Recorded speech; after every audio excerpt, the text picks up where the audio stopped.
refuse to go to the moon in this decade and do the other things, not because they are easy, but because they are hard. Because that goal will serve to organize and measure the best of our energies and skills. Because that challenge is one that we're willing to accept, one we are unwilling to postpone, and one we intend to win.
Welcome to the report from Iron Mountain.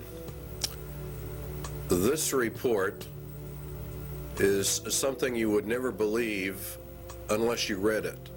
But you also have to understand the mindset of the government that requested it. And that is one of the most important features of this video. The objective was to determine accurately and realistically the nature of the problems that would confront the United States if and when a condition of permanent peace should arrive. This is one of the key elements of the report, because we are to go under the Antichrist system, an era of supposed peace. And this is what this whole program was about. If and when a condition of permanent peace should arise, that means that peace in reality equals world socialism, as we will find out as we journey through this report. And they were to draft a program for dealing with this contingency. In other words, this is a planned situation.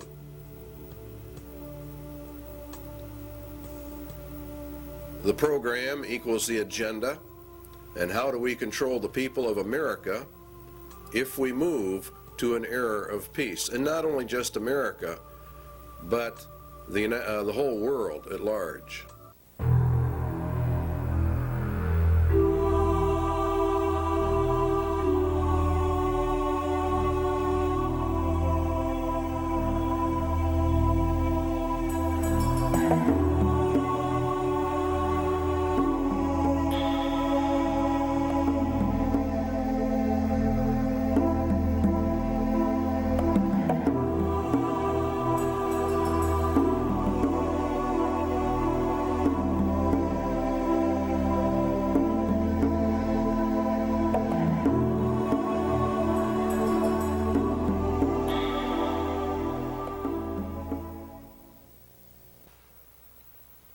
In 1961, Public Law 87-297 was passed, paving the way for the United States to be merged with the United Nations. It's a very crucial law in that it disarms the American citizen in violation of the clear intent of the Constitution, which calls for our right to bear arms to maintain our free state. And by the calling for the disarming of all Americans, of course, we lose our free state and we are submerged actually into a slave state. The disarming was to be done by a period of gradual disarmament, and as they were disarming, the United Nations would be built up with a powerful standing army. The evidence suggests a CFR-TC Bilderberg connection, the rich men of the earth, the merchants of Babylon, the killers of the just, according to the Holy Scriptures. The report concerns itself with a globalist agenda, and the conclusions reached have been advanced by these groups. Every one of the conclusions in the Iron Mountain report have been advanced by these groups: Committee of 300, the CFR, TC Bilderbergers, Royal Institute for International Affairs, Tavistock, your Club of Rome, United Nations. It goes on and on. Okay, it began back in 1950, actually. These hearings began to take place in the United States, and the calls for a world government were actually held in 1950. Here's a resolution in Congress that was considered and called for testimony, and it says to provide a true world government through the adoption of a world government constitution. It was a clear intent to place the United States directly under the United Nations and to scrap our Constitution. Universal peace is a prerequisite for the pursuit of that goal, and from the competitive anarchy of nation states, therefore the age of nations must end, and the era of humanity must begin. You will find there's a constant call for the merging of all humanity. Here's a resolution adopted in the United Nations. This is what it says: regulation, limitation, and balanced reduction of all armed forces and all armaments. The all armaments means your weapons that you have in your closet for your own defense. It includes handguns and rifles and all kinds of things. Here's your blueprint for world peace, which was issued also in 1961, concurrently as this move towards putting us under the United Nations. You'll find that as the United States and the Russian military are to be reduced, the UN is consistently brought up to a higher and higher position. The only thing we are left with are internal security forces. Under the Freedom from War, this is a packet issued by the federal government to go along with 87-297. This can only be achieved, the merging and disarmament, through the progressive strengthening of international institutions under the United Nations and by creating a United Nations peace force. See, they want to progressively strengthen the international institutions, all of which come under the United Nations. We are to lose our sovereignty. This can only be achieved through the progressive strengthening. By creating a United Nations peace, which really means police force, to enforce the peace. This is what Daniel said, and by peace the Antichrist shall destroy many. He shall also stand up against the Prince of Princes, but he shall be broken without hand. And it was given unto him to make war with the saints, and to overcome them, and power was given him over all kindreds, and tongues, and nations. And all that dwell upon the earth shall worship him, whose names are not written in the book of life of the Lamb, slain from the foundation of the world. All right, back to the government report. The disbanding of all national armed forces and a prohibition of their reestablishment in any form whatsoever other than those required to preserve internal order and for contributions to a United Nations peace force. They are to bring the UN up to a point where no state would have the military power to challenge the progressively strengthened U.S. peace force, and all international disputes would be settled according to the agreed principles of international conduct. That's exactly what the Bible says. It was given unto him to make war with the saints and to overcome them, and power was given him over all kindreds, tongues, and nations. No one can make war with this final world entity. And if you will study your scriptures out, you will find that the United Nations fulfills every parameter listed for the Antichrist system. And Public Law 87-297 has been updated. There are numerous updates. You will, if you go search them out, Public Law 101-216, for example, has been updated. Here's another one. I have today signed H.R. 1495, the Arms Control and Disarmament Amendment Acts of 1989. It authorizes the fiscal appropriations to get this thing underway. Now, the problem with it is the Bill of Rights and Amendment 2, the right to bear arms, a well-regulated militia being necessary for the security of a free state, the right of the people to keep and bear arms shall not be infringed. In other words, in reality, you cannot infringe that right in any way, method, or manner. The only way a people can remain free is to hold in their power the weapons necessary to secure their free state. This amendment deals with the international security of the United States from its own government. In other words, this amendment was to secure the people's freedom from their own government, from an internal government takeover. This right is not there so that you can go hunting or for the other excuses made. It is there to prevent the government of the United States from becoming a dictatorship by treason. In other words, by betrayal of the Constitution of the United States. Now, in order to merge the United States into the United Nations requires a total betrayal of the Constitution, which guarantees you a free state through the right to bear arms. You see the connection? The United Nations is the communist, illuminist, Masonic world dictatorship, and there are no freedoms, hence they have to get the guns to eliminate the free state nation guarantee in our Constitution. The The Iron Mountain Report, then, is a report in reality on how to circumvent the Constitution of the United States. And in reality, it's a document of treason, of how the rich men of the earth are actually going to divert the attentions of the people away so that they can get this done. The guidelines given by the government for the Iron Mountain Report: 1, military-style objectivity; 2, avoidance of any value assumptions; and 3, the inclusion of all relevant data. And this is a very important part of this report, is the avoidance of all value assumptions. This is what makes it so absolutely cold and inhuman. It is to be amoral. It is as a computer is amoral. It deals in factual data. There is not any mercy. There's not any compassion. It doesn't deal in right or wrong, or what is good or evil.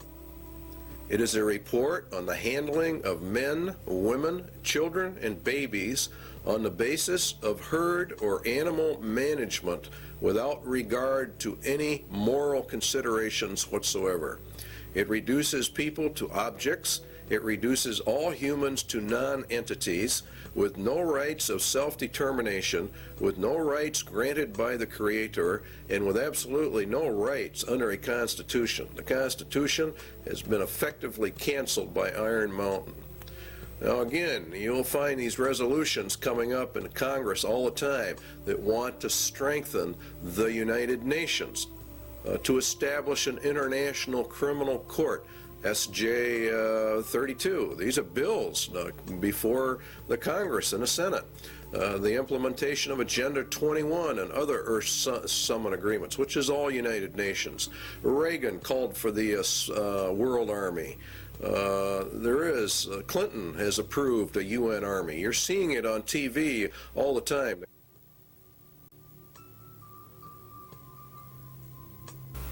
War is required, the glue of the nations, according to the Iron Mountain Report. Is war the scourge of the nations? It is said that war is merely an extension of diplomacy by other means. It is also said that war is necessary waste. But what is war? And why do peoples of the earth continuously fight and die? Why do millions of human families have a member or members that they have lost to this thing called war? What is the reality behind war? Does man have to fight wars, or can he develop a system of peace? And would the development of peace be worse than war itself? The Bible gives us some answers. The rest can be supplied by simple logic and deduction. James tells us that from whence come wars and fightings among you? Come they not hence, even of your lusts, that war in your members? Ye lust and have not, ye kill and desire to have, and ye cannot obtain.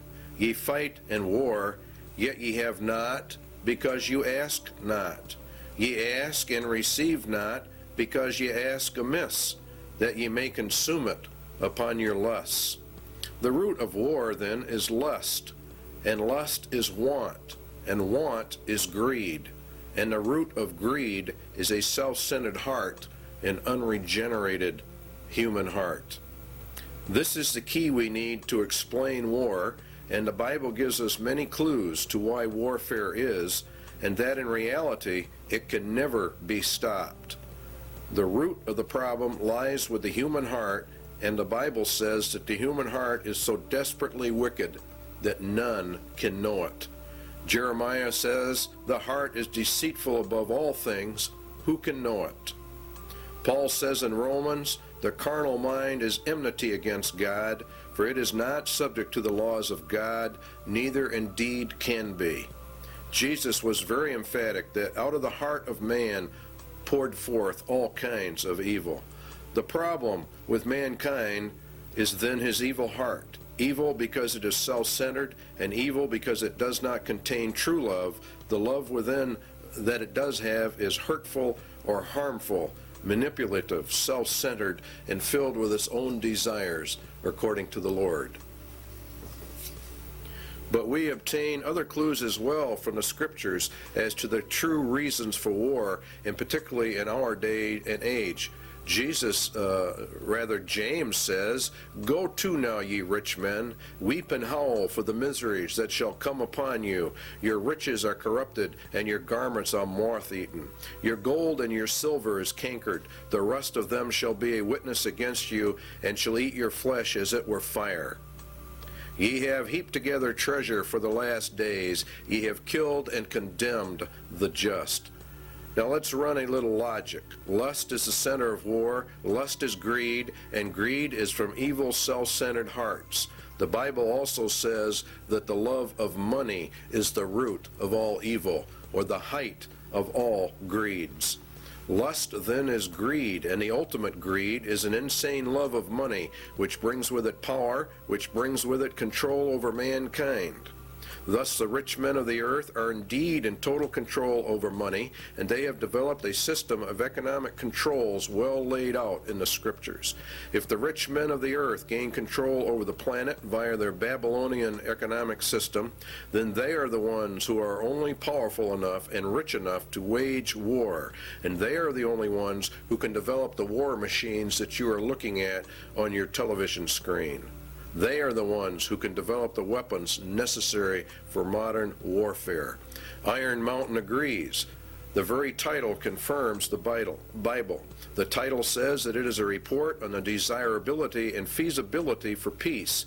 It was ordered by the rich men of the earth. Therefore, they themselves must be the ones waging the wars, and now they have elected not to wage wars, but have elected to do something else, because warfare is drawing to a close. It will have soon served its purpose. In other words, it is a deliberate effort to bring in another system, for the first system of war has almost accomplished the goals originally intended. Albert Pike was purported to have written a letter in which he outlines 3 world wars. Each had a specific purpose, and each had a goal. The last war, World War III, was to be fought to bring in an era of peace under Lucifer. It was to be fought predominantly between the United States and the Soviet Union, and it would come in an era of seeming peace when it seemed like everything was fine, everything was great. The Bible says that the Antichrist is a man of peace. He rides a white horse and has no war machine. There are no arrows in his bow. He is to usher in a period of peace after great wars. Iron Mountain is about this era of peace. Iron Mountain is a report to aid Antichrist in his rise to power. It is in reality a report from hell.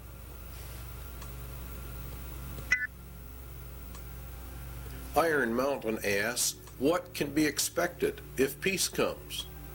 What should we be prepared to do about it? What, for instance, are the real functions of war in modern societies? These are very important questions. The Soviet Union says a peaceful exploration of outer space is the constructive alternative to the plans aimed at spreading the arms race. In other words, we are always going to find that the opposite of war is peace, which of course it is in reality. But what Iron Mountain is getting at is, what are the real functions of warfare, the invisible functions of warfare? What role do they play in the overall structure of human society? For example, the Soviet Union has been on a war footing for years and years. We have, to a lesser extent, in America, been on a war footing. It's been predominantly a Cold War for many, many years, but nonetheless, it has been, and as far as the economics of it are concerned, it has been a war era. It's been an age of war. And what this report is asking about is, what about peace? It is surely no exaggeration to say that conditions of world peace would lead to changes in the social structure of the nations. These changes would be of unparalleled and revolutionary magnitude.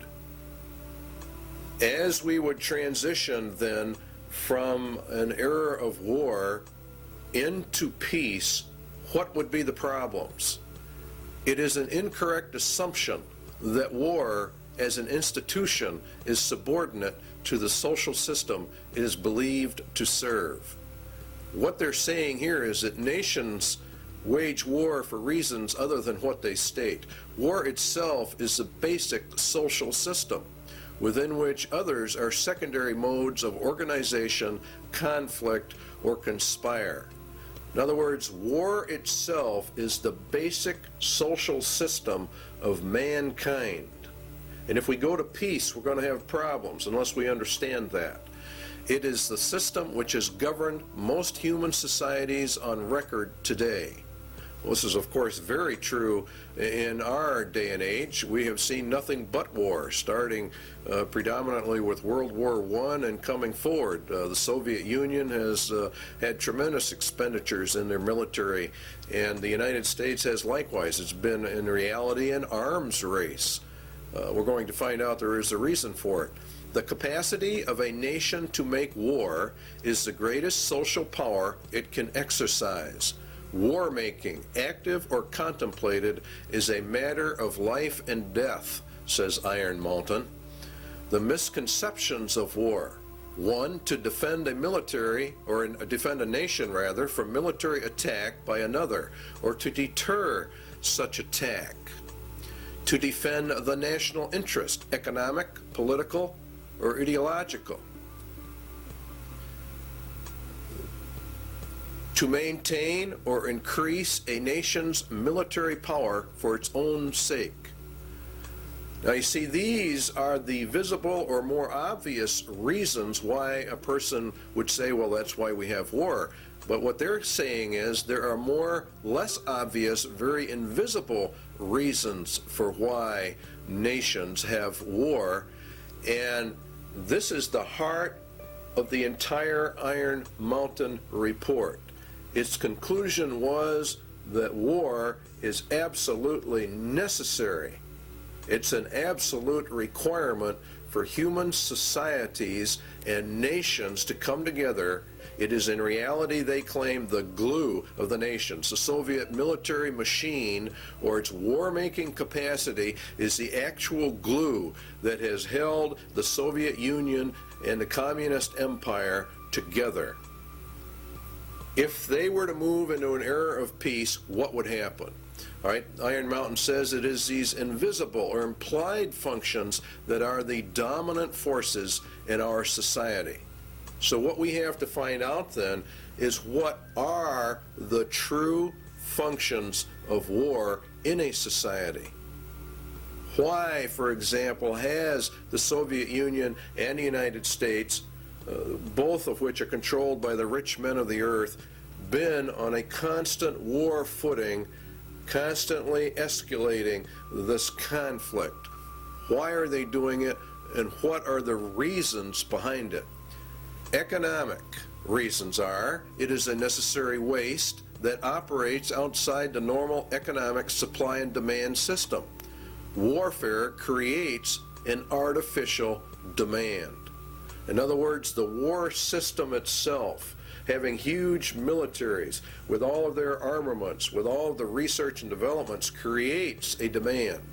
This waste of money outside the system, according to Iron Mountain, acts as a counterbalance to the economic growth of the nation. It is progressive for research and development of weapon systems, and it spurs technological advances which spin off and help society at large. Defense spending per se might be countenanced on economic grounds alone as a stimulator of the national metabolism. In other words, war itself, for economic purposes, is a tremendous growth factor.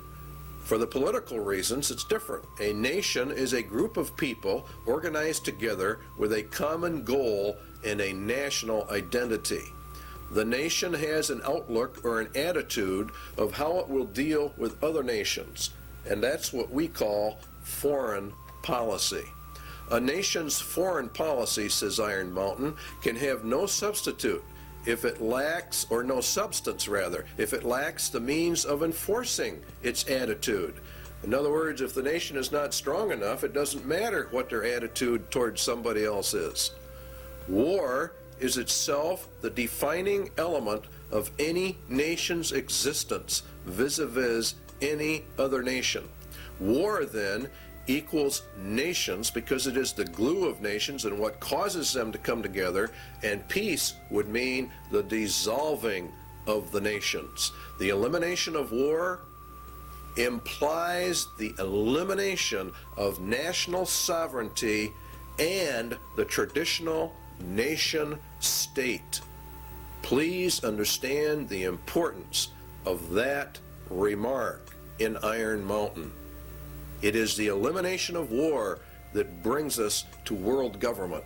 The war system not only has been essential to the existence of nations as independent political entities, but has been equally indispensable to their stable internal development. Without it, the war system, no government has ever been able to obtain its legitimacy. Or in other words, we could say its right to rule its society. War is the basis of that claim to rule, and it is therefore the glue that holds a nation together, according to Iron Mountain. The possibility of war provides a sense of external necessity without which no government can remain in power. The organization of a society for the possibility of war is its principal political stabilizer. All right, in other words, for the Soviet Union, they said that the American people were the enemy, and that gave them the glue which held the Soviet Empire together, which rallied the people to make such sacrifices so that we could build up this huge war machine. The basic authority of the modern state over its people resides in its war powers. Now that's another very important statement.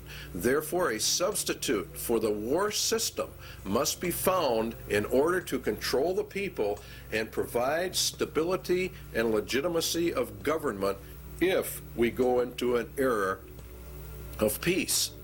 Now we know that the United Nations is to be that era of peace. So therefore, what they are saying is we have to find substitutes for what war does, the invisible functions of war. We have to find a substitute for that if we are going to go to peace. Obviously, if the war machine is discarded, new political machinery would be needed at once. In other words, as they phase war out, they have to phase whatever they're going to put in its place in to control the people, to control the nation. This is an essential part of Iron Mountain. Until it, the substitute for war, is developed, the continuance of the war system must be assured to maintain the stability of its internal organization of power. In other words, we have to keep the war system going in order to remain in control. Keep war until all substitutes are in place and running so we don't lose our rulership. In other words, those that are in power are going to remain in power. They've got to figure out a way to do that. So they're going to de-escalate the war system as they bring in a peace system. And the peace system is going to radically alter our societies. What substitutes for war are there? Well, it has to be a universal threat of equal magnitude as that of World War. The immediate loss of life and the immediate thought that blood is going to be shed. It has to be credible, and it must be accepted by the vast majority of the population of any given nation, or in reality, the whole world, if they're going to bring in global peace. Credibility, in fact, says Iron Mountain, lies at the heart of the problem of developing a political substitute for war. we must emphasize that one must be found of credible quality and magnitude if a transition to peace is to ever come about without social disintegration. In other words, really what they're saying is a nation would self-destruct without an external threat of some type. It is more probable in our judgment that such a threat will have to be invented rather than developed from some unknown conditions. That means exactly what it says. They're going to invent a system to accomplish this.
An effective political substitute for war would require alternate enemies. In other words, we have to find an external threat that's essentially very large. It may be, for instance, that gross pollution of the environment can eventually replace the possibility of mass destruction by nuclear weapons as the principal threat to the survival of the species. In other words, they're going to bring the environment up to a point of global threat. Poisoning of the air and of the principal sources of food and water supply is already well advanced, and at first glance would seem promising in this respect. It constitutes a threat that can be dealt with only through social organization and political power. But from present indications, it will be a generation to a generation and a half before environmental pollution will be sufficiently menacing on a global scale to offer a solution as a substitute for war. In other words, we replace the war threat with an environmental threat. Now you know why the environment is on the TVs and the media constantly. A generation is about 30 years, so it'd be about 1991 that this would be brought up to a global scale. It is true that the rate of pollution could be increased selectively for this purpose. In other words, what they're going, you could selectively find areas where you could deliberately increase the pollution to get this threat in motion a little quicker. It is true that the rate of pollution could be increased selectively. In fact, the mere modification of existing programs for the deterrence of pollution could speed up the process enough to make the threat credible much sooner. In other words, let's have the governments drag their feet on pollution controls or the enforcement of pollution controls. And around the world, that's exactly what we have seen, a matter of foot dragging on the areas. One would then perhaps get the concept that this was all deliberate. Allow pollution to deliberately get worse until it can be manipulated by the controlled media into a world crisis. A global crisis has to be developed. Al Gore, Vice President, very timely book. Perhaps coincidentally, he wrote the book called Earth in the Balance, Ecology and a Human Spirit. It's a modern version of Iron Mountain in the ecological field. And in reality, it's quite an interesting book. You should go out and buy a copy of it. The world government organizations are pushing this. Climate crisis, Emergency Earth Rescue Administration. The people of the earth have a new common enemy, which requires an emergency worldwide campaign. You see, and we have to abandon our armaments to join in a common cause for survival. What did Iron Mountain say? It had to be a threat to the survival of the species.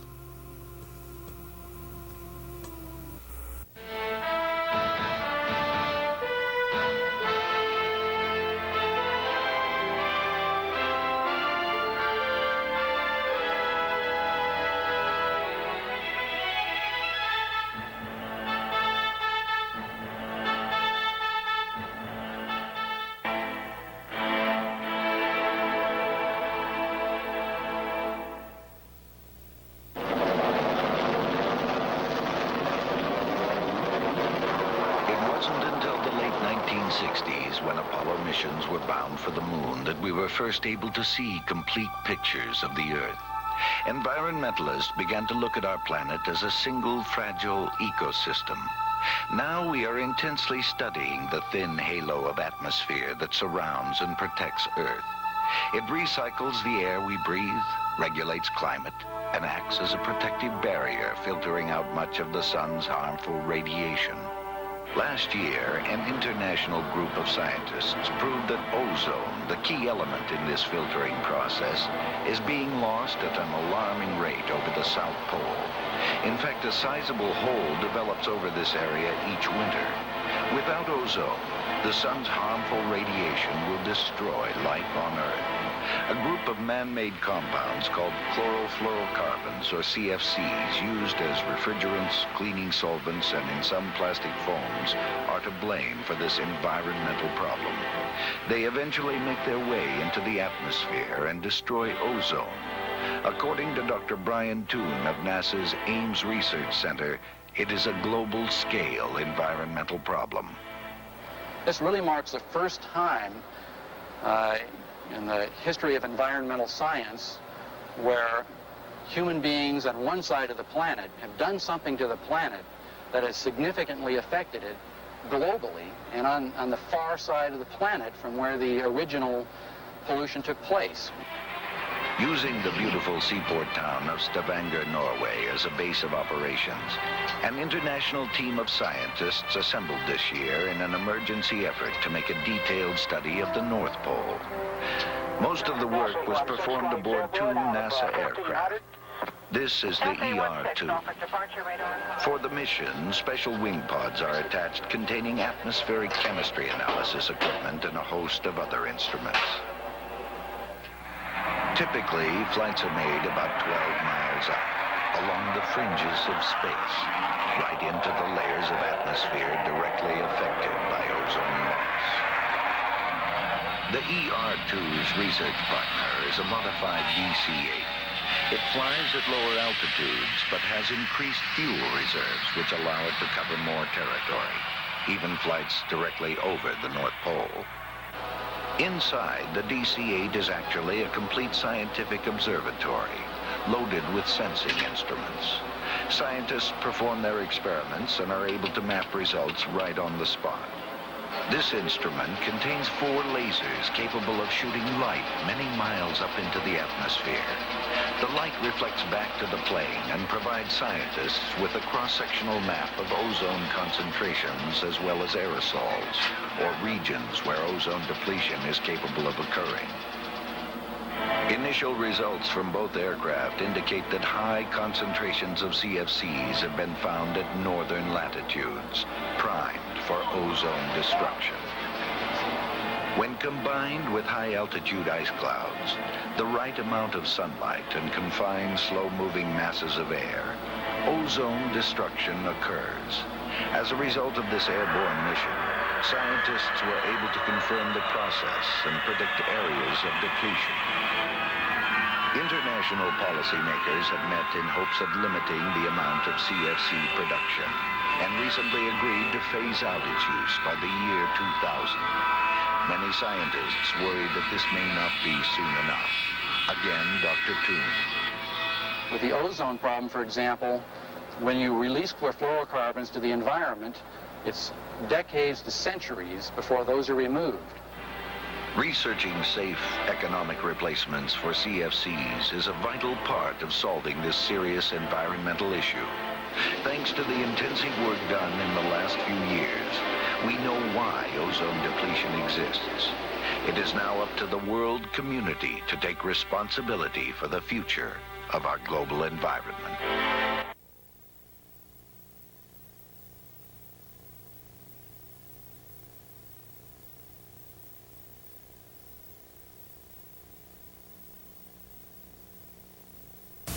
Two Landsat satellites continue to orbit the Earth 14 times a day.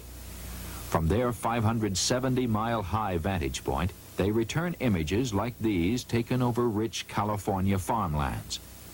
Telltale red images indicate vigorous vegetation growth. The state of California is using Landsat imagery to inventory and map its irrigated cropland. Ecology, the balance of nature, is important to all life. One of the tools we can use to monitor this balance of nature on Earth is the satellite. Satellites can be used to observe our planet from a high vantage point. A NASA film called Remote Possibilities tells the story. From far out in space, the Earth appears serene and beautiful, displaying no hint of our crowded planet's many problems.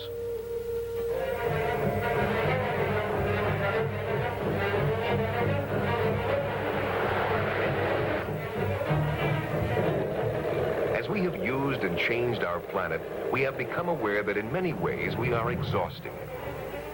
Exhausting our food supplies, our sources of energy, our natural lands, exhausting the potential of even the once seemingly limitless oceans. Management of Earth resources is at a critical stage.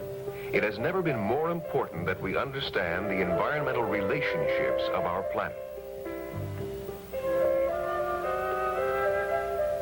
Scientists are striving to apply the technology of the space age, the quest for more and better information about these complex relationships.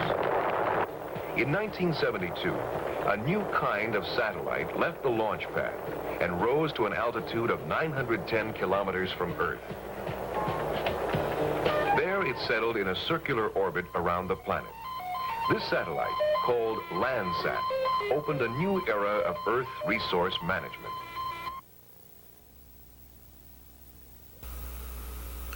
One substitute for war has then been found. The Iron Mountain agenda is being carried out. The objectives of the EcoScan? Well, the UN will end up with control over all the land, and ownership of the land will be held by the rich men. There is arising a crisis of worldwide proportions involving developed and developing countries alike, the crisis of the human environment. The process of compromise of national interests will, of course, have to take place. International economic security is inconceivable unless related not only to the world's environment, but also to the elimination of the threat to the world's environment? Well, the only major threat is private property ownership and private property rights, where people can do as they want. Let us also think about setting up within the framework of the United Nations a Center for Emergency Environmental Assistance. You can see how they're raising this thing up to an emergency status, an emergency level. And that's what Mikhail Gorbachev said in December 8th, 1989, in a speech to the United Nations. The United Nations will be the controller of all the lands in the world through their various ecological, environmental organizations that they are in the process of setting up. In fact, the Rio Earth Summit was for that specific reason. Now, it's owned by the rich men. That's who owns the United Nations. That's who actually runs it. Eco foundations of the World Wildlife Fund, Heritage Trust, Nature Conservancy, etc. There's a lot of them, and you have many UN organizations. And the rich men of the earth sit on the boards of directors on all of these groups. These groups are buying up huge chunks of private land for conservation, they say, and to preserve the earth. And of course, all of it is to be owned by the rich men. And what they cannot purchase by normal means will be taken under zoning controls, DNR regulations, or other land grab means via governmental authority and regulation. All land will be under strict eco-controls because, after all, we are now involved in the middle of an eco-emergency, and it's nothing but a scam. It's really a debt for land swamp is another part of it. The international bankers loan and control the monies to all the countries, and through interest have driven them into huge debt status. The debt of the United States is in the trillions. The bankers then come forward with a new plan. They will take the nation's land, and then they will cancel the debt of that nation. It is called a debt for land swap. This land will be held by a World Conservation Bank, owned, of course, by the rich men of the earth. They will then own all the land, all the resources, all the food. They become the absolute masters, and all the people become the slaves. It's a perfect scam. It's a perfect system. Because the eco threat is now global, then obviously it can only be controlled by a global authority. And guess who that is? Why, of course, it's the United Nations. Now, the eco scam is being pushed by every organization that's involved in the environment. Even Time magazine ran an article on the endangered earth. It's being put in all your children's school books, all of their study books, about the crowding of human life, about how we have such an ecological crisis, an environmental crisis, and unless we all do our share, why, the whole world is just going to disintegrate and the entire population of man will be eliminated. That's according to them. It's very interesting that Daniel said of the Antichrist that he shall divide the land for gain. In other words, he takes over all the land and divides it up amongst these various foundation groups. And that's exactly what's happening.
It has been hotly argued that such a menace would offer the last best hope for peace by uniting mankind against the danger of destruction by creatures from other planets or from outer space.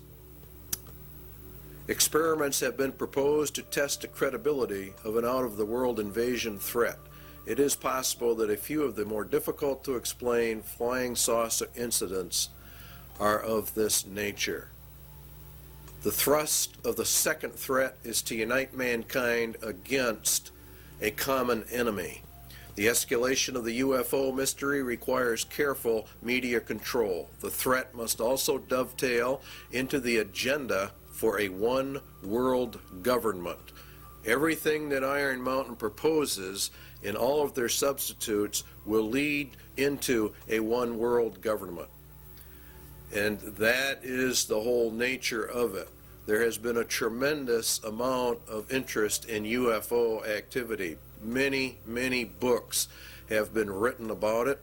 The average Christian, I believe, probably poo-poos the whole subject, but we believe here at CIA they're making a tragic mistake when they do that, because the Bible does mention some things that would tend to imply very strongly that UFOs are in fact real and will be a latter-day occurrence, just before the end and just before the return of Jesus Christ. As you can see, here's a book for Christians, UFO, End Time Delusion. It is part of the grand delusion that God is going to cast down upon man for their rejection of Jesus Christ in the end. There have been many books written about the government's cover-up of the UFO experience, and that the United States government knows exactly what is going on, and we would agree with that from the viewpoint of the scriptures, that the people of the world, the governments of the world, the highest levels of the powers that be, know exactly what's going on when it comes to the UFO mystery. They do because their mind is controlled by Satan, and he is the author of all of this. It's part of the grand delusion in the end. And there was war in heaven. Michael and his angels fought against the dragon, and the dragon fought and his angels, and prevailed not. Neither was their place found any more in heaven. And the great dragon was cast out, that old serpent, called the devil and Satan, which deceived the whole world. He was cast out into the earth, and his angels were cast out with him. Now Satan was cast down to earth, and we were to observe it from here. It would appear as though he came down from heaven. For as the days of Noah were before the flood, they were eating and drinking, marrying and giving in marriage, until the day that Noah entered the ark. Now Jesus said, so shall it also be.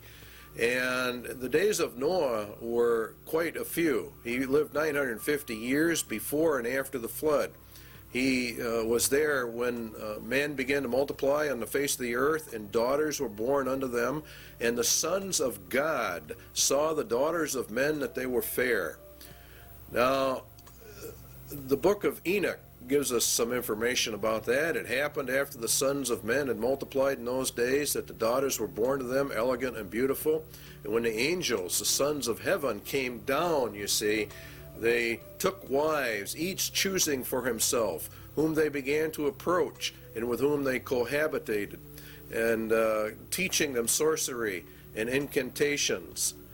The whole situation is one where these were literal fallen angels that came down and mated with the daughters of men, and they produced a race of giants, according to the book of Enoch. And many ancient writings give this interpretation to the sons of God mystery of Genesis 6. And what is interesting is that they said they would return. Now the Spirit speaketh expressly that in the latter times some shall depart from the faith, giving heed to seducing spirits and the doctrines of demons. Now the word seducing comes from the word planos, which, if you do a word study, comes all the way back to where we get our word planet.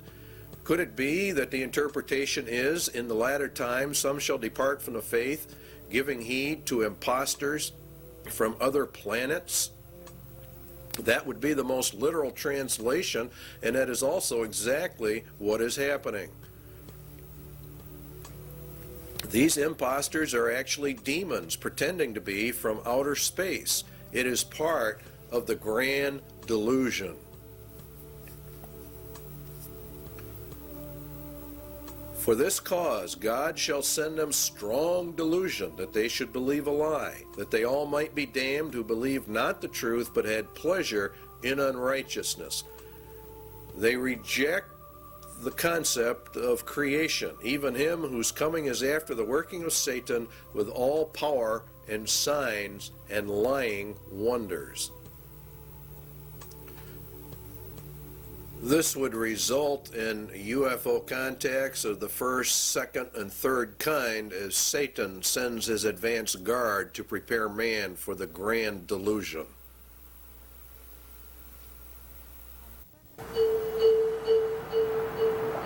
On the surface of an average planet, circling an ordinary yellow star, an advanced intelligence searches the skies for evidence of life.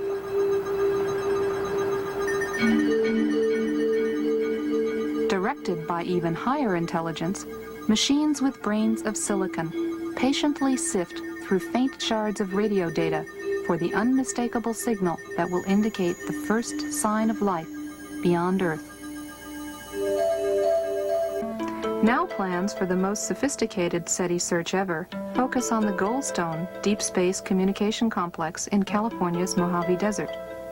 It is the site of tests for a possible future NASA project, one not yet funded. The full-scale NASA system, when operational in the next decade, would be billions of times more powerful than the sum of all previous searches. For Carl Sagan, a proponent of SETI for many years, this technical progress has made the present unique. For the first time, we're mustering substantial, sophisticated, serious scientific searches for extraterrestrial intelligence. There's never been a time like that before. So there is some chance that in the next few decades we will get a signal from some spectacularly distant, spectacularly exotic civilization, and everything on Earth will, as a consequence, change. That is possible.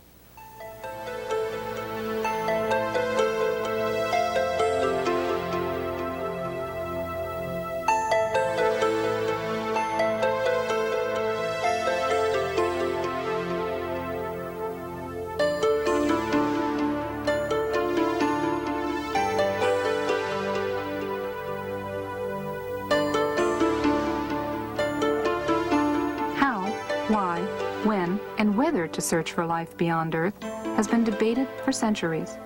Deciding what sort of signal to look for in the skies is no easy task. NASA's proposed search focuses on radio, a portion of the electromagnetic spectrum where nature produces the least interference for any intelligent signal. The plan is to use existing radio antennas and combine them with advanced computer hardware and software specifically designed for the task. Signal processing equipment suitable for SETI is constantly becoming more powerful and more efficient, but also cheaper and smaller than ever before. SETI pioneer Frank Drake came up with a way to organize our developing knowledge and current ignorance. SETI scientists often use what's called the Drake equation to illuminate the necessary conditions for contact and to provide a rough estimate of the number of other civilizations. The existence of other technical civilizations depends upon astronomy, how planets form, comparative planetology, biochemistry, the role of intelligence in evolution, technology, and the fate of technical civilizations. So SETI becomes a way to test our theories of the origin and evolution of the universe and the place of life within it. There are several keys here that we want to look at as we keep Iron Mountain's report in mind. The two primary keys are that evolution is an accepted fact and ETs are now accepted at the highest levels of government. We believe that the SETI program is camouflage for what is really going on, or the contact reports that have been gotten out from the government under the Freedom of Information Act are in fact cover for the SETI program. But the two, we believe, are going to merge in the end and introduce mankind to the aliens, who are in reality demons and Satan's advance guard. The movies that have been produced are very important. Satan plants a seed, he waters it, then he sits back and watches it grow, and then he reaps the harvest. And the harvest, of course, is the loss of millions upon millions of men. The Day the Earth Stood Still was produced many years ago, but it's a very, very important film in that it planted the seed. The Day the Earth Stood Still said that war must stop, peace must be enforced, and world government is a requirement to get all of this to happen. The message was very important.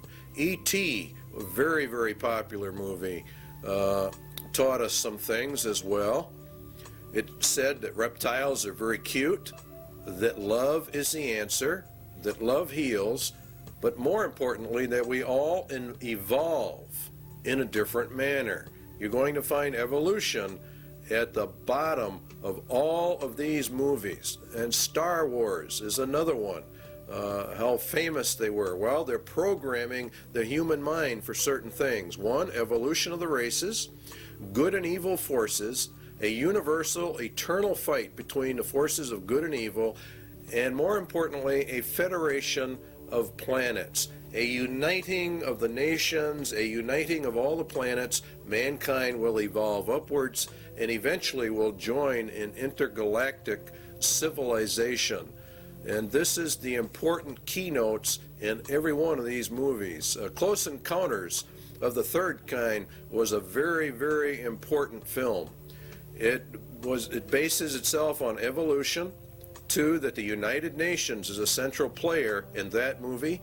The U.S. military is connected to the United Nations in that movie, and that mankind will join interplanetary civilization. It starts by contact, by exchanges of the races. In other words, some of our people go there, and some of their people come here. Now, something surfaced not too long ago called Majestic 12, and it dealt with government contact with aliens. A lot of people laugh at this document and think it's a hoax. Our research against the Bible would say that it is not a hoax, that this actually is legitimate and that contact has been made. Operation Majestic 12 is a top-secret research and development intelligence operation established by special classified executive order of President Truman. Now, this took place back some years ago. Very interesting, however, what Majestic 12 sets up. A rancher reported that a UFO had crashed in a remote region of New Mexico. You might have even seen this replayed on Unsolved Mysteries. They ran a series on this. A secret operation was begun to assure recovery of the wreckage of this object. Aerial reconnaissance discovered that 4 small human-like beings had ejected from the craft. All 4 were dead. News reporters were given the effective story that the object had been a weather balloon. They are discounting the UFOs to the public while they gather the evidence secretly. The biological and evolutionary, there's your key, processes responsible for their development has apparently been quite different from those in Homo sapiens. Evolution is then a proven fact insofar as the government is concerned. They have accepted evolution as an established fact. The aliens then did not evolve as we did. This is the very basis of the grand delusion. It's creation versus evolution. Evolution is essential for the grand delusion because men reject the creation of the world and people by Jesus Christ. So it's very important you understand that evolution is the keynote. The ultimate intentions of these visitors is completely unknown, the report said. But if you read the Bible, you will know they are demons, and you will know they are the advanced guard of Satan, and that they are setting up the world for its final ruin and taking of people into eternal hell. UFOs are real. There's no question about that they are real. The only question is what are they? And if you take the evidence of the scriptures, definitely we believe here at least that they are the sons of God returning just exactly as they said they would, and all the occultic literature talks about this. Now there is an area out west called Area 51, Groom Lake. There's also Tonopah. There are several areas from which Project Red Light was developed. It's a top secret testing program for alien technology for defense purposes. This is very interesting that a lot of this stuff is being leaked right at this moment as we get into this. A congressman said, I have no comment as to what is going on in Area 51. That was Congressman Harry Reid, and he went out there to visit the area because the Air Force had made a land grab, and he went out there on behalf of his constituents to find out why. It is said that President Eisenhower signed a treaty with actual aliens in 1957. The swap was they could take our people for experimentation, and we would get technology in exchange. In other words, the aliens come to Earth, we take their technology to build our defense mechanisms. Now, a lot of people think this is ridiculous, but if you read what it says about Babylon the Great, the nation, it gets all of its technology from Satan. Satan is the one that gives them the power. And this is why the United Nations is being brought up. And this is why the United States is so deeply involved. In exchange for technology, the U.S. government agreed to allow the aliens to abduct humans for experiments. And this accounts for the large number of abductions reported all over America. This is part of the grand delusion, which has evolution at the root of it. Now you have actually two options. All of the leaks of this type of information are disinformation, where it is real and the aliens really are here. The Bible evidence would be that it is real, the aliens are here, and that they are the advanced guard for Satan. He's programming the human race for this delusion, and it's based upon evolution. The sons of God of Genesis 6 have returned, as they said they would in occult writings. And Jesus said, as it was in the days of Noah, so would it be again. And that's when the sons of God came down. So therefore, the agenda of Iron Mountain for external threat number 2 has been and is being carried out. Scientists are even going to the UN now to find out how are we going to answer these aliens from our SETI contacts at NASA.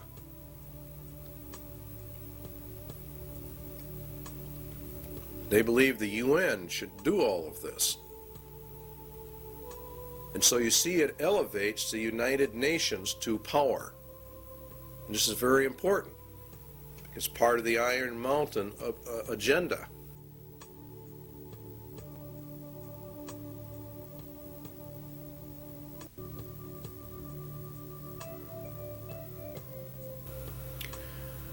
It might be argued that a well-armed international police force operating under the authority of such a supernatural court could well serve this purpose. In other words, they're going to set up another threat. This is threat number 3, actually, an omnipresent, virtually omnipotent political or police force.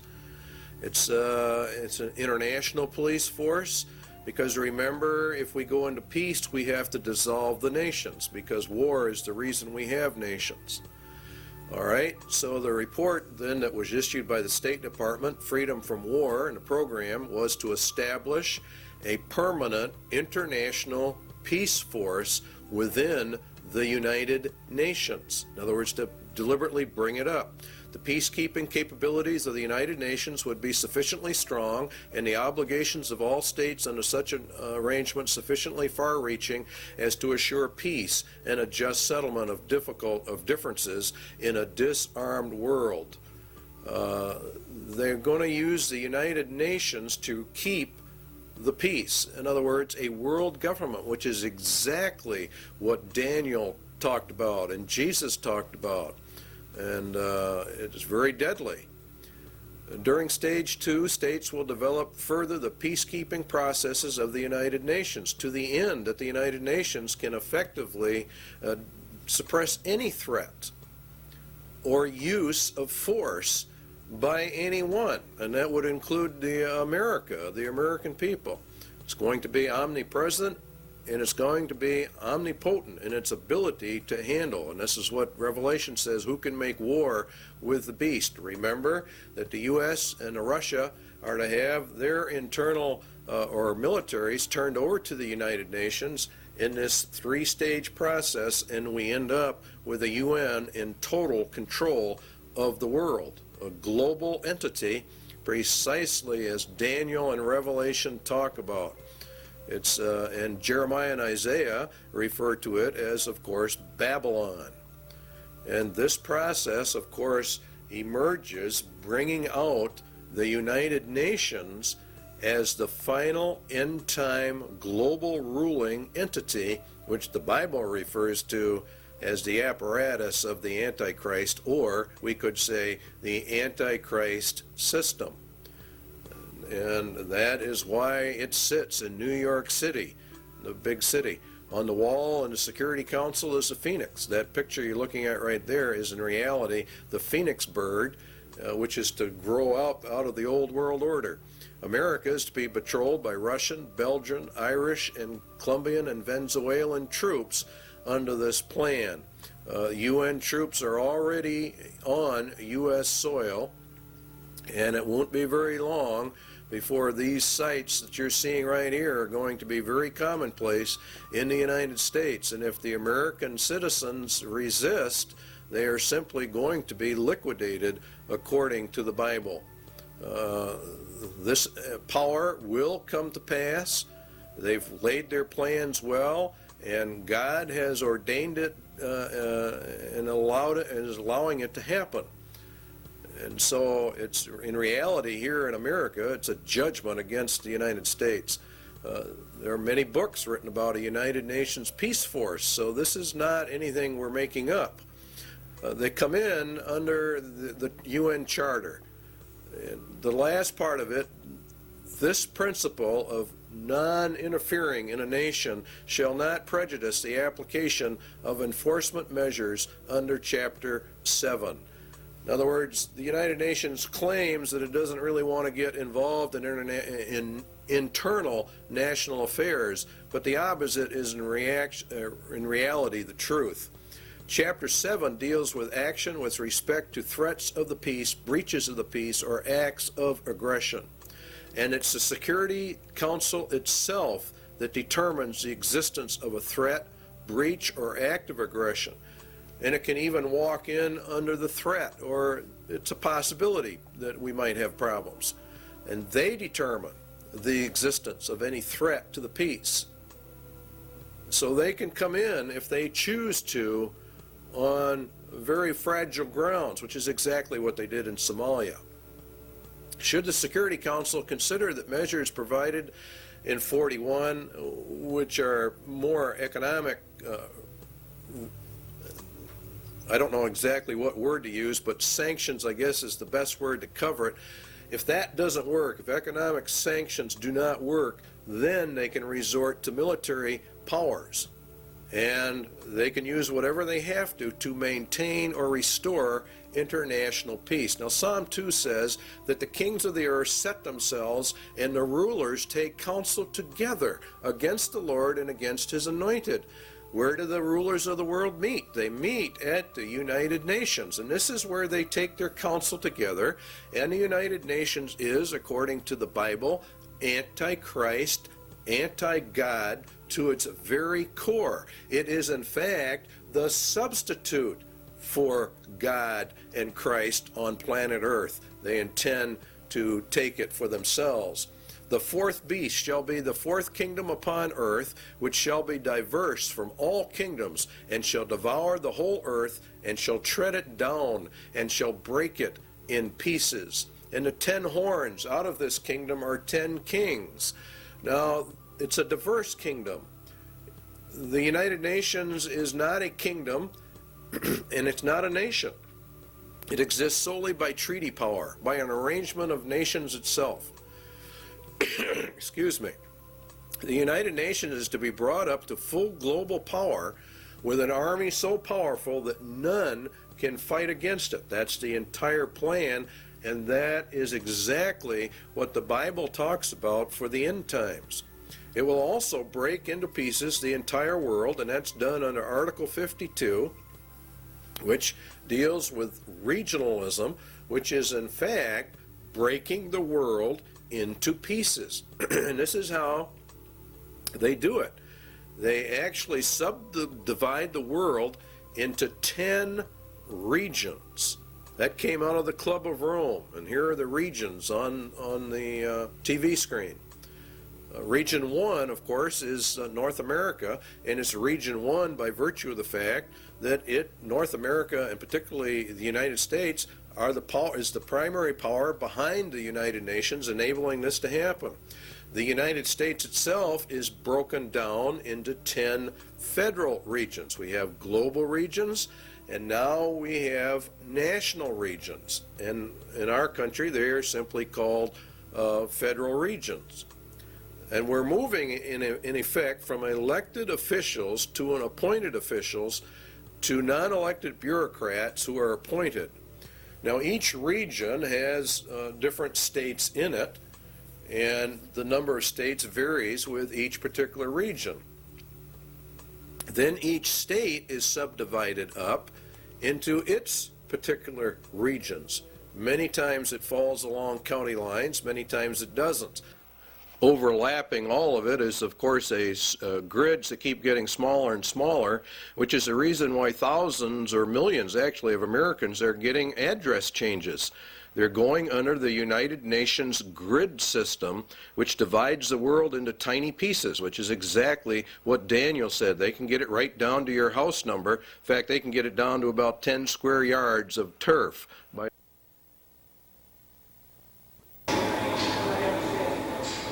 Recently, NASA's Landsat 4 satellite, shown here just before its trip into space, was launched from the Western Test Range by a Delta rocket. This Landsat is the fourth in a series of NASA spacecraft designed to continuously collect accurate information on Earth's resources. More than 100 nations will make use of the information gathered by Landsat 4 in land use planning, mineral exploration, and agriculture. Landsat project scientist Dr. Vincent Solomonson described a new instrument on the satellite called the thematic mapper. In urban planning, the thematic mapper will be very effective. Features that were blurred or hazy over cities as viewed by the multispectral scanner on Landsats 1 through 3 will be seen much more clearly from the thematic mapper. And as a result, urban planners will be able to manage and monitor the spread of the urban sprawl into the surrounding countryside. The major receiving and processing facility for Landsat data is located at NASA's Goddard Space Flight Center in Greenbelt, Maryland. After completing its 3-year mission, Landsat 4 is designed to be retrieved by the space shuttle. Okay, standing by for up telemetry command reset. So what we have are 10 federal regions. We have 10 federal regional councils, which are miniature Washingtons, in each federal capital. We're being regionalized, and pretty soon there won't be any such thing as counties or states. So what we're doing is we're going from county and state control to total federal control, and then the federal government's losing its control to the United Nations. This is globalism. This leads to the federalization of our police or the security forces within the United States. And this is really in total violation of the constitutional implications, but they're not paying any attention to the Constitution. The internal security forces are not your peacekeeping, UN peacekeeping troops.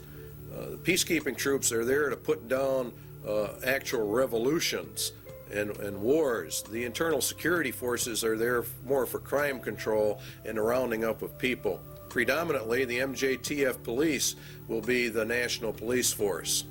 And this is George Bush and Clinton and the rest of them have continuously pushed this arms control treaty because they have to disarm us in order to make this thing work. If you will recall, we discussed that in the constitutional crisis. The MJTF police means multi-jurisdictional task force police, and it removes all citizens from local, county, and state protections that you had under the law. And they're just abolishing all of this. And the MJTF police mission, we believe, is the house-to-house search and seizure of people. It's made up of National Guard units, state and local police, convert street gangs as needed into deputized police. House-to-house search and seizure, separation and categorization of men, women, and children as prisoners in large areas. Now you have to understand that in order to liquidate the millions of people that Jesus Christ says are going to be liquidated, they have to plan this out long before it happens. 1965, they started the Office of Law Enforcement Assistance. Then came in 1968 the Omnibus Crime Control Act, which converted the OLEA to the Law Enforcement Assistance Administration. They called, in turn, in 1971 for a regionalized police force. In 1971, an advisory commission on intergovernmental relations issued a pamphlet called M67, which called for a special multi-county and interstate police force. In other words, the merging of all police forces into one federal group. The LEAA in 1973 made calls for the elimination by merger of small police forces. This is exactly what Germany did under Hitler. All dictatorships have two common characteristics: general confiscation of guns in order to prevent internal rebellion, and the establishment of a national police force to enforce the edicts of the dictator. We are following Nazi Germany almost to the exact letter. Carter issued an executive order 12-148, and he established the Federal Emergency Management Agency known as FEMA. FEMA absorbed the LEAA and became the primary control organization for internal security of the United States in an emergency. They're gearing this thing towards an emergency. That emergency is going to be World War III, and it ushers in this whole system. FEMA has many interesting programs: Rex 82 Bravo, Rex 84 Alpha, Helix 2, Rex Alpha, Night Train, Cable Splicer, Garden Plot. These are all martial law training exercises. The plan is to bring America under martial law. We believe they know the American people would never accept this system except an external emergency were given.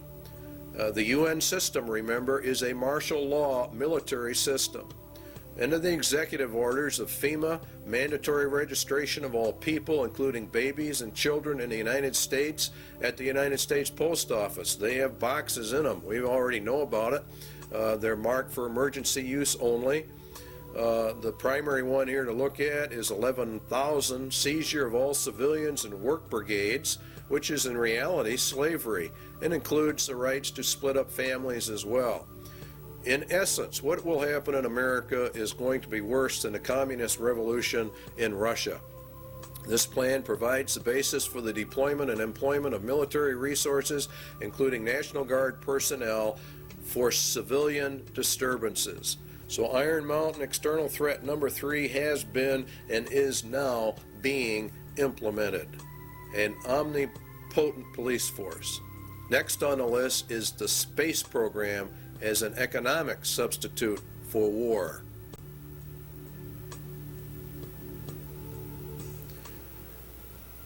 It is the development of a long-range sequence of space research projects with largely unattainable goals. It's a nearest modern equivalent yet devised to pyramid building and similar ritualistic enterprises of ancient societies. We choose to go to the moon in this decade and do the other things, not because they are easy, but because they are hard. Because that goal will serve to organize and measure the best of our energies and skills. Because that challenge is one that we're willing to accept, one we are unwilling to postpone, and one we intend to win, and the others too.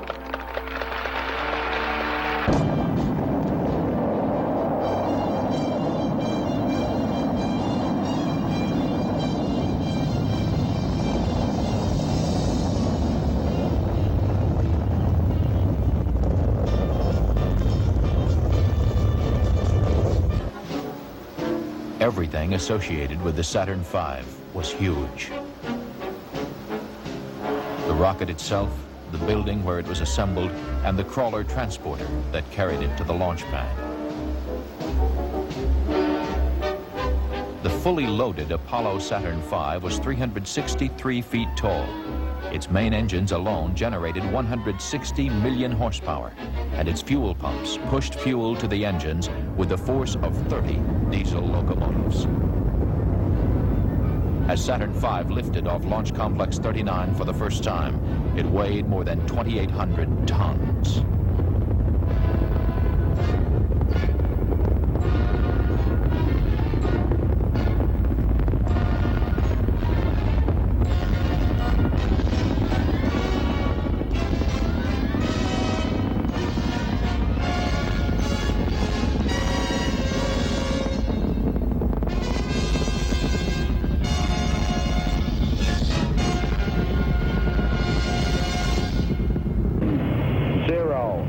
Running. Liftoff. We have a liftoff. 32 minutes past the hour. Liftoff on Apollo 11. Tower cleared. We got a roll program. Neil Armstrong reporting the roll and pitch program, which puts Apollo 11 on a proper heading.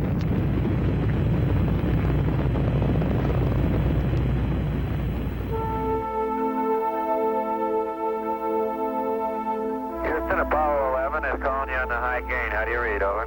Roger, loud and clear on the high gain. Eagle, you're looking great. Coming up 9 minutes. We're now in the approach phase. Everything looking good. Altitude 4,200. Houston, you're a go for landing, over. 40 feet down, 2.5. Picking up some dust. 30 feet, 2.5 down. Straight shadow. 4 forward. 4 forward, drift into the right a little. 20, down a half. 30 seconds forward, just good. Hey.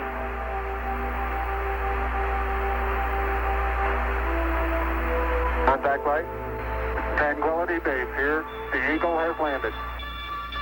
That's one small step for man, one giant leap for mankind. Across the country and around the world, the Apollo 11 crew were welcomed back as heroes.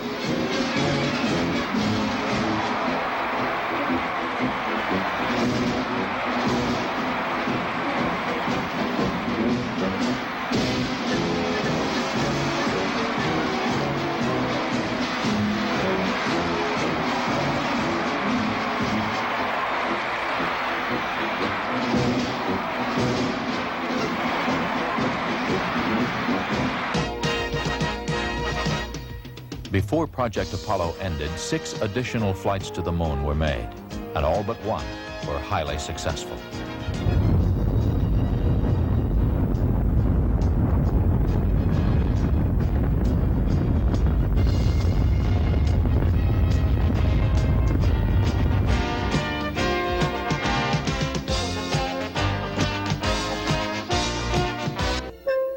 Then ASTP, Apollo-Soyuz Test Project, a joint endeavor between the Soviet Union and the United States. The mission called for a mutual docking and crew exchange to develop the necessary equipment for international space rescues.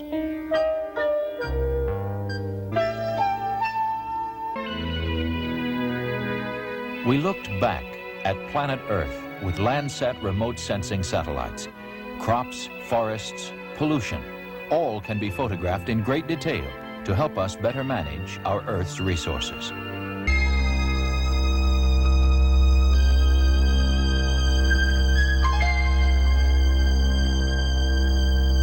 As of now, 2/3 of the planets in our solar system have been explored, and by the end of this decade, we will have explored most of the rest, including Uranus and Neptune. Space Shuttle 5, the first operational flight. 2 commercial communications satellites were hauled into orbit, one for satellite business systems and one for Telesat of Canada. Their deployment was a complete success. Did you get it? You don't have it, obviously. I got it. Space Shuttle 6 was the second operational mission and Flight 1 for Challenger, this country's newest spacecraft. After launching a 5,000-pound tracking and data relay satellite from the payload bay, mission specialist astronauts Story Musgrave and Donald Peterson became the first Americans in 9 years to walk in space. Practice needed for satellite repair work. Due for my massive article. Historically, the space program has proceeded in a building block fashion. And toward that end, NASA has begun looking at the next logical step, a possible future space station, a permanent presence in space. The station would serve as a scientific and technological laboratory, as well as an operations base from which satellites could be serviced and large structures assembled. One of the highest priorities is to develop a clear understanding of a station's proper role in the total space program, so that if and when it is proposed for development, the station will be a truly significant national asset, one that would ensure continued American preeminence in space. The space program in general and the shuttle program in particular have gone a long way to help our country recapture its spirit of vitality and confidence. The pioneer spirit still flourishes in America. In the future, as in the past, our freedom, independence, and national well-being will be tied to new achievements, new discoveries, and pushing back new frontiers.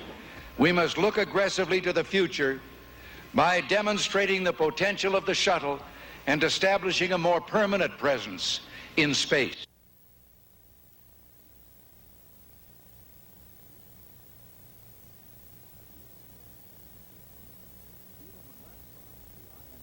Even when ratified, the INF Treaty will not totally eliminate the nuclear threat to Eurasia. The vast nuclear arsenal possessed by the USSR and the variety of delivery systems available still present a significant threat. The organization of fail-safe inspection machinery could well be ritualized in a manner similar to that of established military processes. Inspection teams might be very like armies, and their technical equipment might be very like weapons. Inflating the inspection budget. In other words, what they want to do is they want to expand this. So what do we have? The INF Treaty, where it says inspection machinery could well be ritualized according to Iron Mountain. Inspection teams might be very like very armies. And that's exactly what has happened. We have a great ritual of disarmament. It's very interesting what you find when you start digging into the INF treaty hearings. Limited test ban. Let's take a look at all the treaties. Limited test ban, 1963. Non-proliferation, 1968. The ABM Treaty, 1972. The SALT I, the SALT II, the IMF Treaty. Very long, drawn-out process. And this is exactly what Iron Mountain recommended be done. It is one of the most important elements of the INF Treaty is the President establishes in this area operating on-site inspection. One layer of the regime, it says on the last sentence, builds upon another, and the whole thing becomes elongated, and it actually becomes a monster in and of itself. The data exchanges required are really immense, and so it requires an elaborate governmental system in order to accommodate all of this. And so Iron Mountain recommendation number 2 has definitely been implemented. The second one is the universal health care was a recommendation of Iron Mountain. Universal health care for all. It's an economic substitute for the war economy. It's very interesting how all of this works. Health. Drastic expansion of medical research, education, and training facilities, hospital and clinic construction, the general objective of complete government guaranteed health care for all. That's exactly what Clinton has introduced to the American people. He announced a universal health care and mandatory insurance program. And so they're putting everything in place exactly as Iron Mountain told them to do. It's universal, and you cannot exempt yourself from it, and it is causing a lot of trouble around the nation. But the arguments are not going to be on that basis. What is going to happen is we're going to be issued eventually a global identification card, and that is the purpose of this whole thing. The medical card has only one purpose, that's to get the foot in the door for the MARC system. Iron Mountain's third recommendation is being implemented. Iron Mountain economic substitute number 4, a new educational system to bring in globalism under the United Nations, UNESCO, Congressional Record, the Great Conspiracy to Destroy the United States, Education for Freedom and World Understanding. You see, all of this is designed to bring us into a world system, a global system, under the control of the United Nations. The second manifesto of the U.S. Office of Education, the implementation of the program of surrender through education. In other words, they destroy Americans' national pride and put us under the United Nations. And the NEA is leading in this. They even say it themselves, teaching about globalism and the world system. They say enduring peace cannot be attained until the nation states surrender to a world organization. This is found out during the Reese Committee hearings in Congress.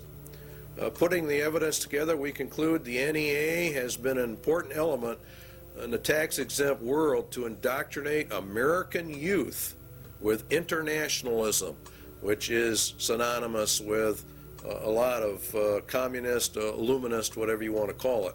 The Iron Mountain agenda is being carried out.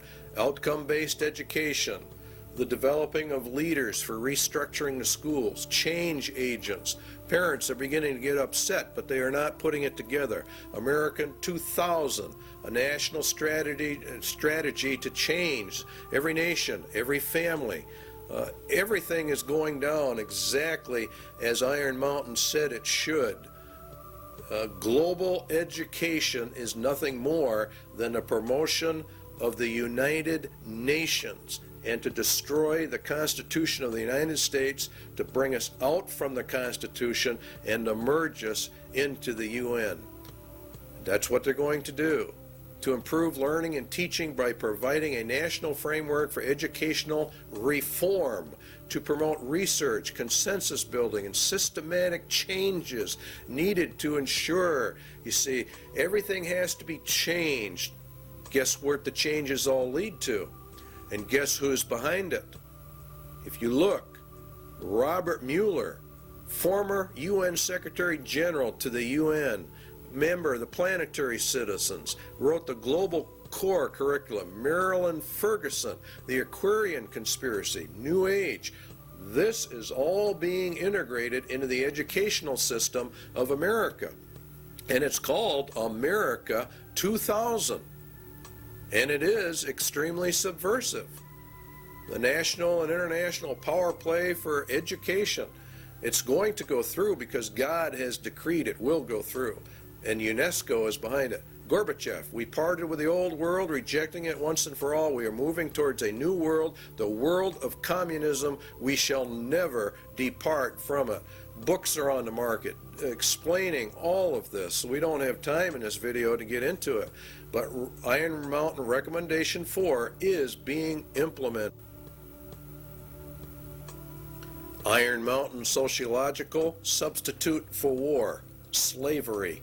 Another possible surrogate for the control of potential enemies of society is the reintroduction in some form consistent with modern technology and political processes of slavery for the control of potential enemies of a society.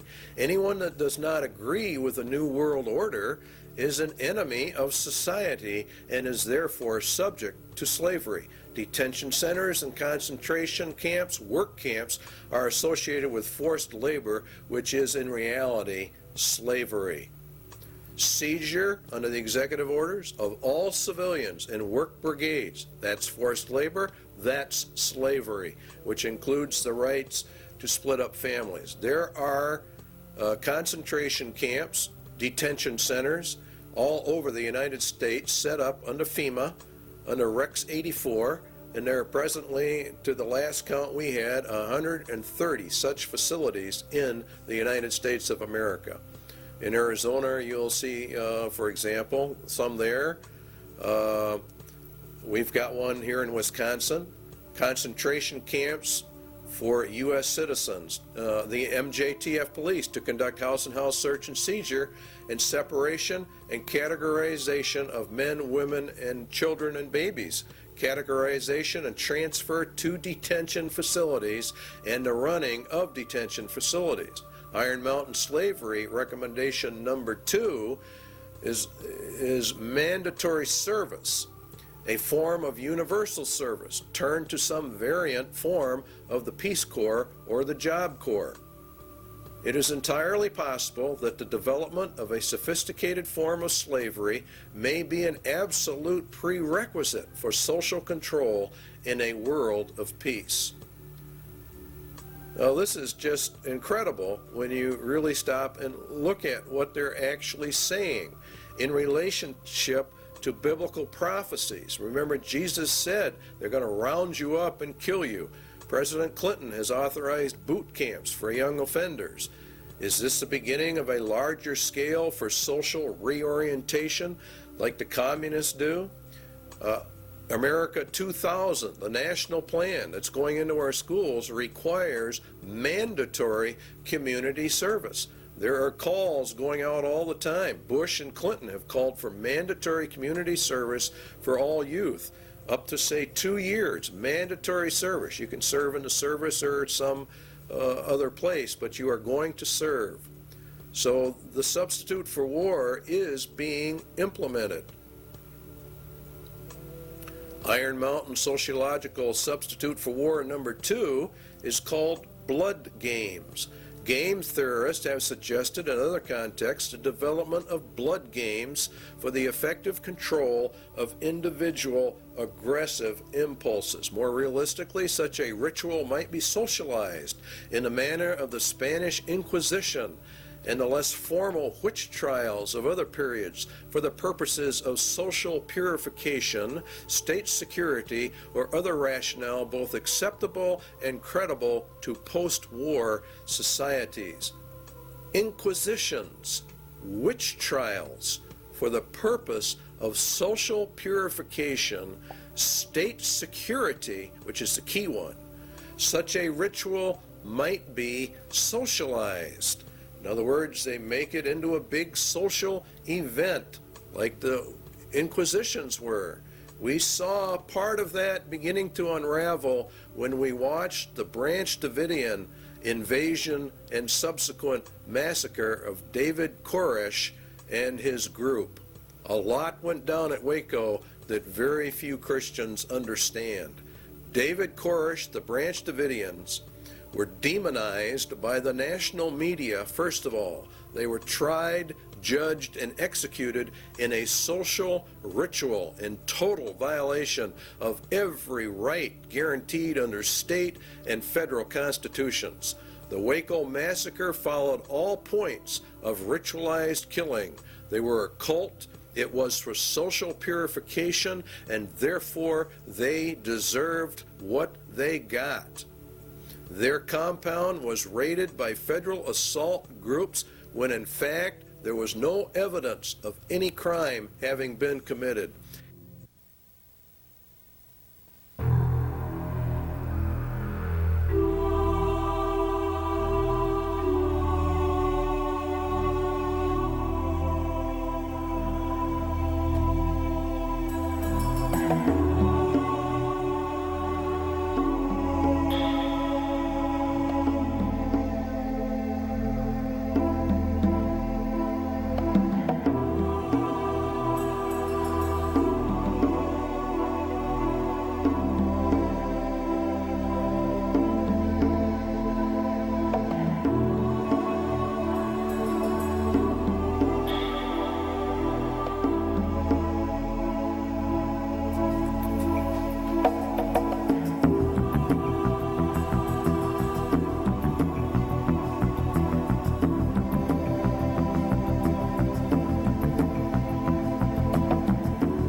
Yesterday's action ended in a horrible human tragedy.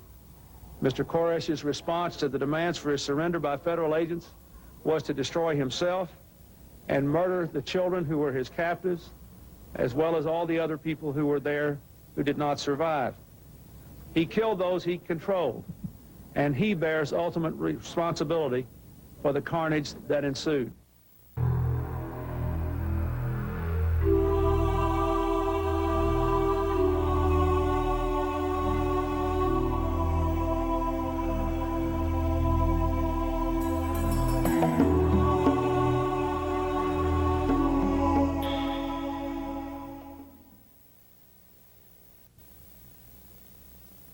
In the papers before I was going to go to court.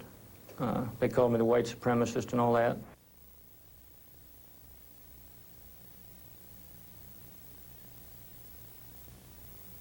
Victims of demonization that we all are victims of. When the federal government decides that it's going to prosecute somebody, they sort of demonize them.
began to ring out. Well, do you want to give your federal agents that leeway to just say, when they kill American citizens, that things just went wrong? We just have a mother here dead, we have a little boy dead, and that just things went wrong.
During the Weaver trial, it was admitted by federal agents that they had been ordered to kill the Weavers regardless of any threat family members posed to government personnel. Now, I want you to think about how serious that is. What was the charge against Vicki Weaver? What crime against the state had she committed that warranted her execution by the federal government? Indeed, she was not charged with any crime whatsoever, yet the U.S. government ordered her shot on sight, a virtual killing. It was murder in the first degree. It is cold-blooded, ritualistic, social purification because the Weavers held a viewpoint not politically correct. The Weaver case, along with the Branch Davidians, proves we are in the middle of the final battle for the Constitution of the United States. There are many, many enemies within America that want to get rid of our Constitution and destroy our rights. The war has now shifted from a paper and legal war to an overt shooting war, and we feel it's going to get far worse. They came against this thing to see what the reaction of the American people would be, and they found out that the American people cheered them on. So we are ready for a complete takeover. Spotlight put out a small publication on FEMA in case of emergency. An executive orders, Blueprint for Dictatorship, also is one of their publications. Now, an executive order is issued by the President of the United States. It does not go through the Senate or the Congress. He merely issues it. It's put in a federal register, and within 30 days it has full effect of law, and nobody passes upon it. Now, that's fine, and he has some rights to do that, but not contrary to the Constitution of the United States.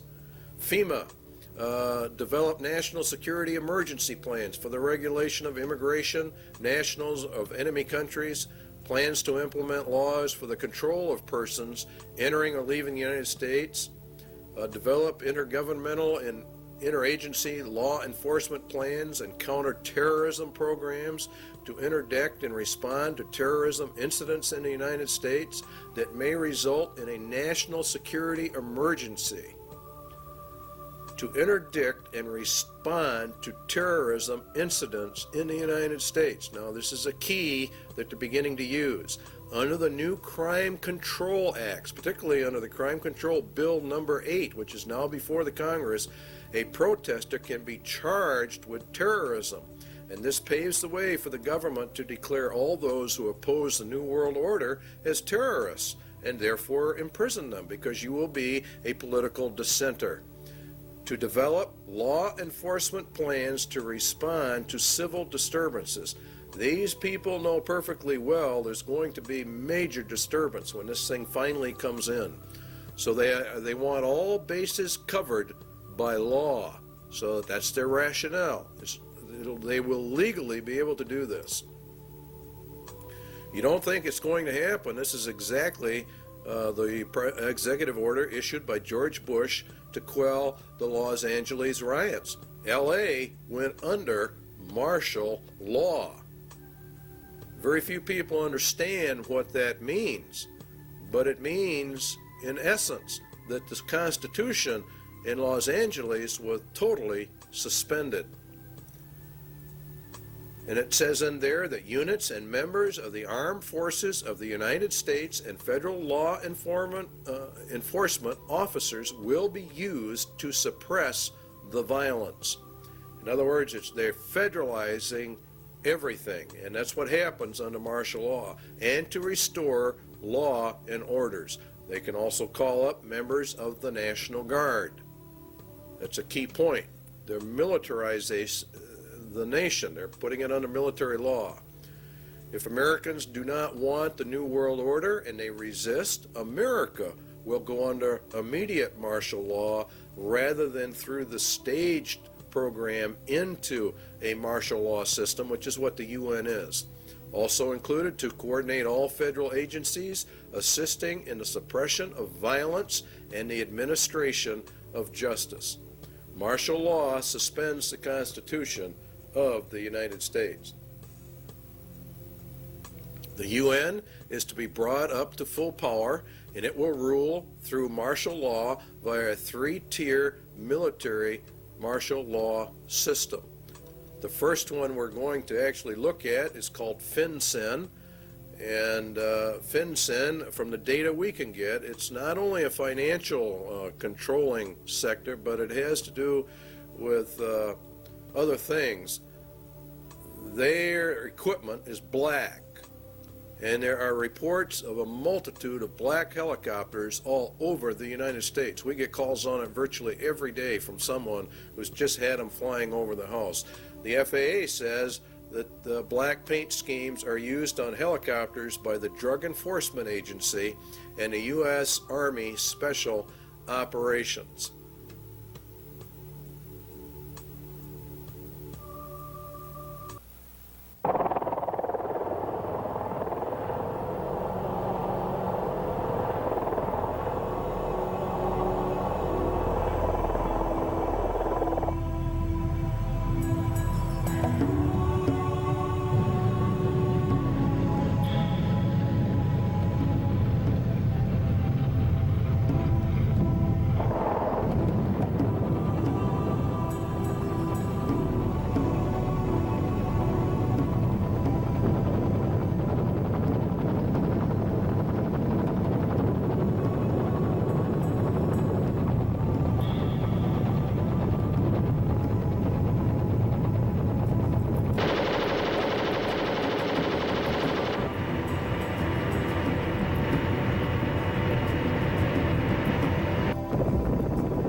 Here is a map of FinCEN locations in the United States, and these are confirmed, they claim.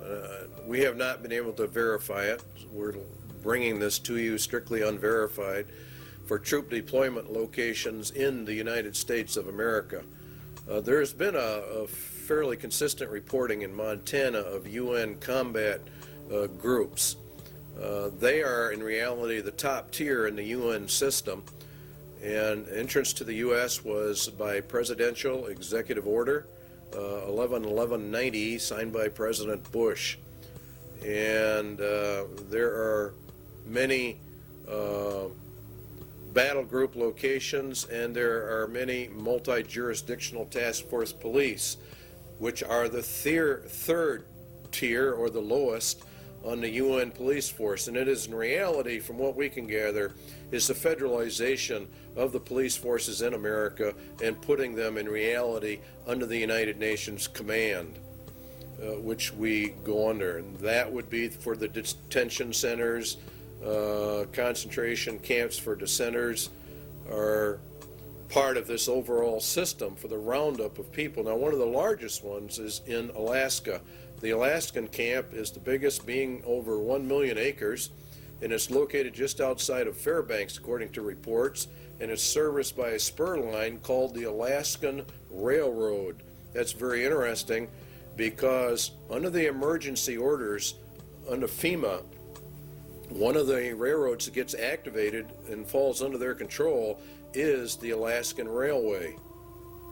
And so we are beginning to find out that all of this goes together. The Alaskan camp was purchased under a mental health bill, and of course you have to understand that they are using mental health as one of their primary methods of warfare. The Iron Mountain recommendations for an inquisition for social purification are also confirmed by the Lord Jesus Christ. Then shall they deliver you up to be afflicted, and shall kill you, and you shall be hated of all nations for my name's sake. This is predominantly a move against Christians and Jesus Christ. And he shall speak great words against the Most High, and shall wear out the saints of the Most High, and think to change times and laws. See, that's exactly what they're doing right now. They're changing all the laws. And it was given unto him to make war with the saints, and to overcome them, and power was given him over all kindreds, tongues, and nations. And in Revelation 17, and I saw the woman drunken with the blood of the saints, and the blood of the martyrs of Jesus. And this is actually, you're going to find out, has much to do with the United Nations. Iron Mountain substitute for war blood games has been, in effect, implemented and is being carried out. Ecological, considering the shortcomings of war as a mechanism of selective population control, it might appear that devising substitutes for this function should be comparatively simple. In other words, war kills off some people, and so now we have to have an ecological substitute for that function, and it really boils down to total population control. Current trends in warfare, the increased strategic bombing of civilians, and the greater military importance now attached to the destruction of sources of supply as opposed to purely military bases, strongly suggests that a truly qualitative improvement is in the making. In other words, as we phase down the war system, there's probably going to be one great last one in their plans to really reduce the world population. There is no question but that a universal requirement that procreation be limited to the products of artificial insemination would provide a fully adequate substitute control for the population. A universal requirement that procreation be limited to products. See how they treat people. Conception and embryonic growth taking place wholly under laboratory conditions would extend these controls to their logical conclusion. Now, total and complete control, this is what this means, of every human being born. They will be pre-selected genetically to be a slave to the rich men of the earth. This is the system they're setting up. They have an intermediate step, total control of conception with a variant of the pill via water supplies or certain essential foodstuffs. In other words, they intend to, when they bring in this new system, they will stop the growth of the population. They will put it into the food or the water supplies, and then they would offset it by a controlled substance so that it could be countermanded and the woman become pregnant. And they claim in Iron Mountain that it was already under investigation and under work back in 1961. So the interpretation is the mandatory mass sterilization of the human race, with them in total control of all the antidotes for it. Excess population, Iron Mountain says, is war material. As long as any society must contemplate even a remote possibility of war, it must maintain a maximum supportable population.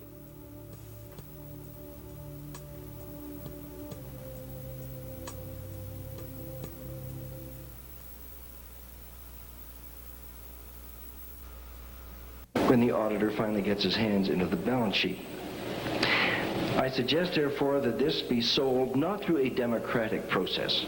That would take too long and devour far too much of the funds to educate the cannon fodder, unfortunately, which populates the earth.